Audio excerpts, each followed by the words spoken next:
Temperatures are heating up, corn markets are trending down, and so are dairy methane emissions. This week, Secretary Rollins prioritizes deportation in America's food supply. California dairy digesters are slashing emissions. Corn prices are down, leaving unfulfilled contracts, and FDA-approved lab-grown salmon may be hitting a meat counter near you. Also hitting the grocery stores are dill pickle flavored cup noodles. It's kind of like pickles and ramen had a baby. That was funnier in my head. Maybe we should get started with this episode. I'm Braden. And I'm Savannah. Welcome to Magnetic Ag Ears Edition. Every week, we break down the top headlines and trends facing food and agriculture. Fast, fun, and actually useful. Let's get it.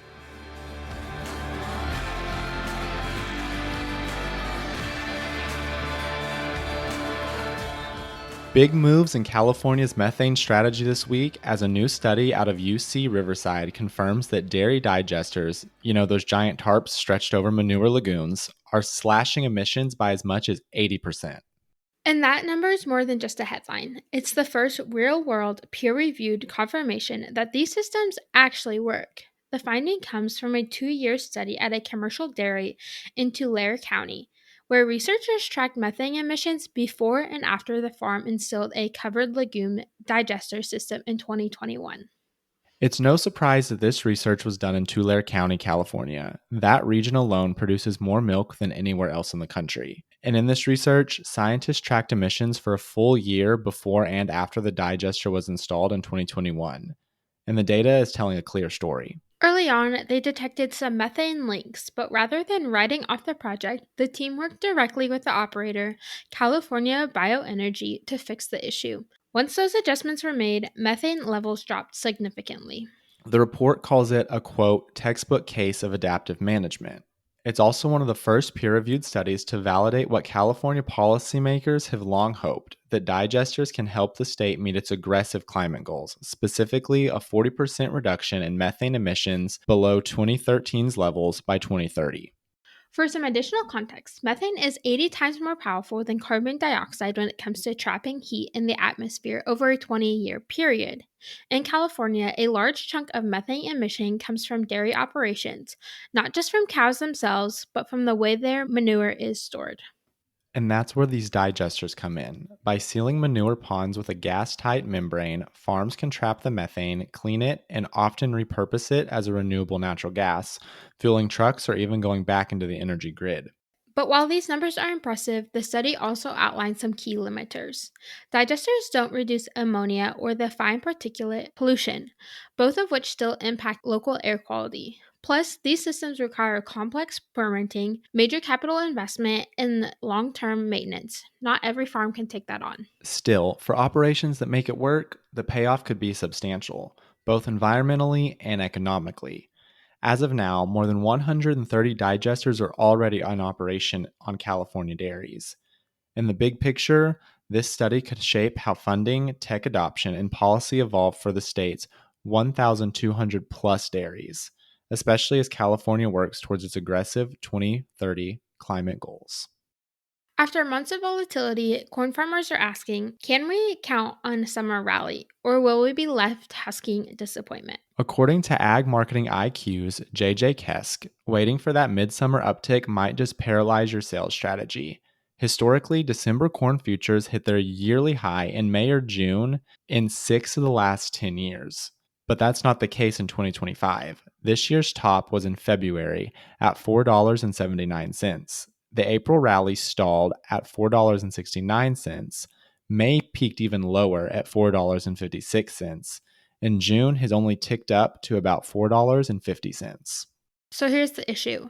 Funds are betting against a rally, standing net short 154,000 contracts at a time of a year that is usually goes long. Combine that with USDA projecting huge acreage and a fading drought, and the odds are really stacked up against the summer run. And as usual, weather remains a big wild card. Corn conditions have improved through mid-June, but variable pollination windows from 2 weeks to 5 weeks, depending on planting and temperatures, mean much still hinges on how Mother Nature behaves in July. Digging into the investment side a bit more, the USDA warns global corn stock tightness continues. World inventory is at 18.7% stock to use ratio, a key metric to track.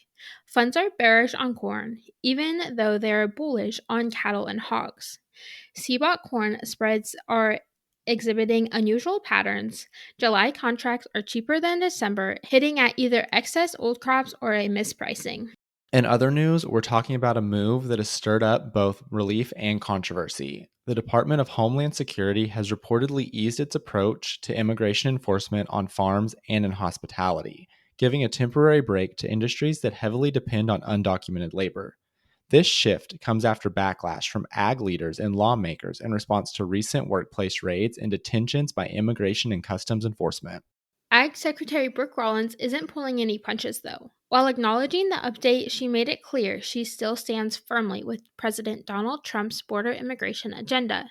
In a statement she wrote on X, Rollins said, quote, "Severe disruptions in our food supply would harm Americans. It took us decades to get into this mess, and we are prioritizing deportations in a way that will get us out." The quote unquote mess she's referring to, what she calls a quote broken farm labor economy. Her message: deportations will continue, just not at the expense of the American food supply.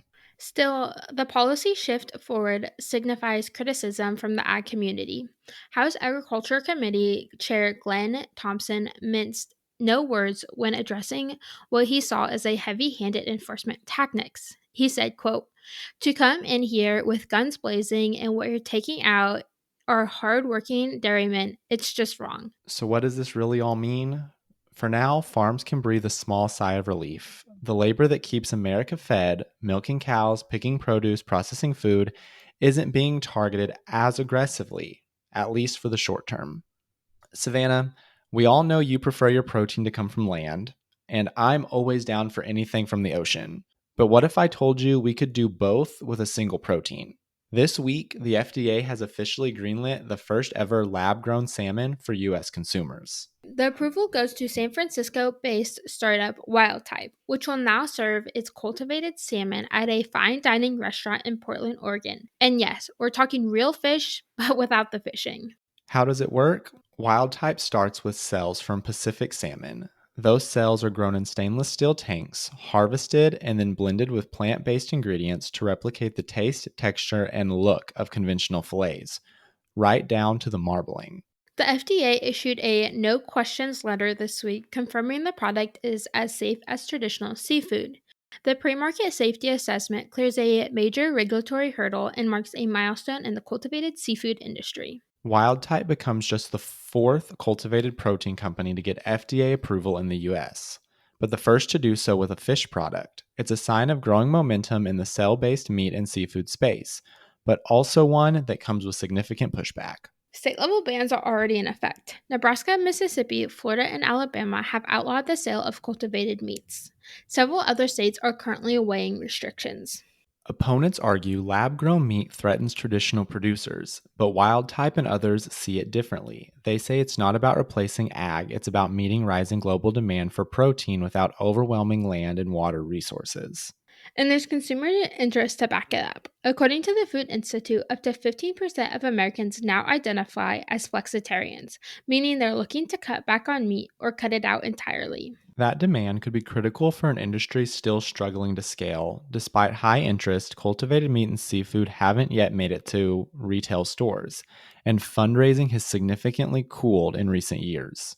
Still, partnerships could help. Major players like Cargill, Tyson, and JBS are already investing in the space. JBS is even building its own cultivated meat facility in Brazil. As for Wildtype, they're planning to expand to 4 more restaurants within the next 4 months and are actively seeking new food service partners to boost visibility and consumer buy in. But it's not just about the market. Wildtype is getting political. The company's founders testified against Florida's 2024 cultivated meat ban and continued to advocate for federal oversight to keep innovation alive. In a statement, Wildtype said the mission is bigger than novelty. It's about addressing what they call, quote, the fundamental challenge of our time, sustaining global health without dooming our planet. And while it's still early, the FDA's approval could be the momentum that tips the scale for what the future of seafood actually looks like. From one bold food line to another, cup noodles just went briny. Starting June 21st, the iconic instant ramen brand is releasing a limited edition dill pickle flavor, adding a tangy twist to its classic 5-minute noodle cups. It's a flavor move that feels, well, kind of inevitable. Pickle forward foods are everywhere, from martinis to popsicles. And now, thanks to Nissan Foods, they're headed to your ramen bowl. The flavor combines that sharp vinegar forward snap of dill pickles with the savory base cup noodles is known for. And yes, it's meant to be eaten straight from the cup, or if you're really going for it, paired with an actual pickle spear on the side. And this isn't just a stunt. According to Pinterest's 2025 trend report, the so called pickle fix is very real. Searches for pickle centric recipes like pickle salad, pickle tacos, and pickle martinis have spiked. And TikTok's hashtag pickle have already cleared 321 million views. And it's not just pickles. The rise of fermented and sour flavor profiles is redefining what customers, especially Gen Z and younger millennials, are craving. From kimchi butter and kochi marinades to sour beers and vinegary shrubs, tang is trending across the board. Nissan Foods says the dill pickle launch is all about meeting the movement. Priscilla Stanton, Senior Vice President of Marketing, says, quote, "We wanted to lean into something bold and unexpected that still felt familiar." You'll be able to find it online and in stores nationwide, including Walmart, Albertsons, and other major retailers, for a limited time only, of course. And considering past flavor drops from the brand, like s'mores and breakfast noodles, expect this one to get snapped up fast. So, whether you're a diehard pickle fan or just Brian Curious, Cup Noodles Dill Pickle is the latest and possibly strangest entry into a year that's been full of flavor extremes. Tang is in, comfort is out, and your pantry is about to get weird. Savannah, all this food talk is making me hungry. What does a guy got to do to get some dill pickle salmon around here? I don't know about that one, but I do know that our time is up. Thanks for joining us for another episode of Magnetic Ag Ears Edition. Hungry for more? Subscribe to our twice weekly newsletter for more industry news right in your inbox. Or follow along on socials at magnetic.ag for more trends and headlines. Thanks for listening to Magnetic Ag Ears Edition.